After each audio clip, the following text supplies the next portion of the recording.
তো hey guys, আসসালামু আলাইকুম। আপনারা কেমন আছেন? আশা করি ভালো আছেন। আমিও ভালো আছি। তো আমার দুটো স্টেশনারি দরকার ছিল, আমি দুটো স্টেশনারি এনেছি।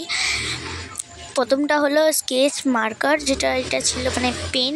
তো আমি স্কেচটা এনেছি, আর আরেকটা এনেছি যেটা আমি ড্রয়িংয়ে মানে ব্রাশ।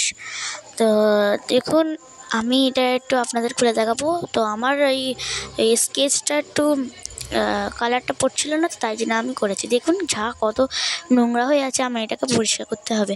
তো গাইজ, আমি এনেছি ক্লে দিয়ে অনেক আর্ট বানাবো, আপনাদের পরের ভিডিওতে দেখাবো। যদি ভালো লাগে তো কমেন্টে জানাবেন। তো গাইজ, এখন আমি সব পরিষ্কার করে নিয়েছি। তো এবারে আমি আস্তে আস্তে ডেকোরেশন করতে থাকবো।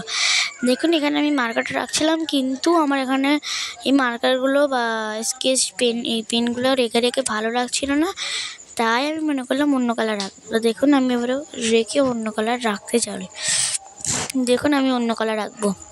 তো গাইজ, এখানটা রাখবো এই ফাউন্টেন পেনের ইঙ্ক, পেন্সিল আর রাবার। আমি এটা সরিয়ে দিয়েছি, কেন ভালো লাগছিল না। আর ছোটো ছোটো এইগুলোই শুধু রাখবো। তো গাইজ, এটা এবারে আমি খুলতে যাচ্ছি। এটা খুলে নিই, তারপর ওই ব্রাশটা দেখাবো। দেখুন গাইজ, আমি খুলে নিলাম, সব খুলে নিলাম। এবারে ওই একসঙ্গে সব রাখবো, যেগুলোতে কালি আছে ওইগুলো রাখবো। দেখুন, এইগুলোতে হয়ে গেলে এবারে আমাকে ডেকোরেশনটা করতে দিতে হবে।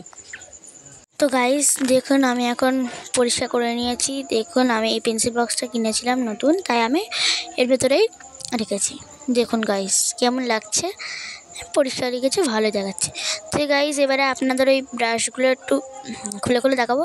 তো গাইজ, আমি ওখানে গিয়েছিলাম, আমি যেখান থেকে ওইটা কিনতে গিয়েছিলাম, ওই দোকানটা স্টেশনারি দোকানে ব্রাশ বড় বড় ছিল না, তাই আমি এইগুলোই পেয়েছি। একটাই ছিল, আমি এইটাই নিয়ে চলে এসেছি।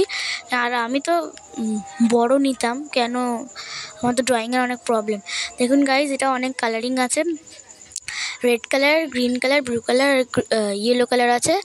তো আমি শুধু এখন দেখাচ্ছি, আমার কাছে এখন কালার নেই। তো আমি এখন আপনাদের আপাতত এইসবের দেখাচ্ছি। অনেক স্মুথ চলছে গাইজ, আমি হাতে নিচ্ছি, মানে এত স্মুথ চলছে কি বলবো। আচ্ছা গাইজ, এবারে কমেন্টে জানাবেন কেমন লাগলো। টাটা, বাই বাই, দেখা পরের ভিডিওতে।